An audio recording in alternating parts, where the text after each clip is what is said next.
شروع اللہ کا نام لے کر جو بڑا مہربان نہایت رحم والا ہے۔ سورج کی قسم اور اس کی دھوپ کی،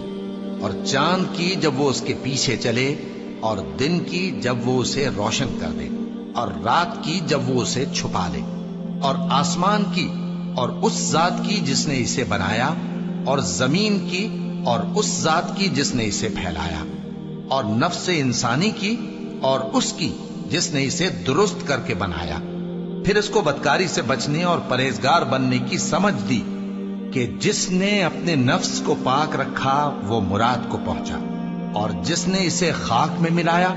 وہ نامراد رہا۔ قوم سمود نے اپنی سرکشی کے سبب پیغمبر کو جھٹلایا۔ جب ان میں سے ایک نہایت بدبخت اٹھا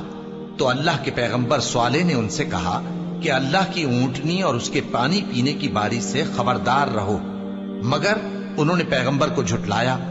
پھر اونٹنی کو مار ڈالا تو ان کے رب نے ان کے گناہ کے سبب ان کو نیست و نابود کر دیا، پھر سب کو برابر کر دیا، اور اللہ کو ان کے بدلہ لینے کا کچھ بھی ڈر نہیں۔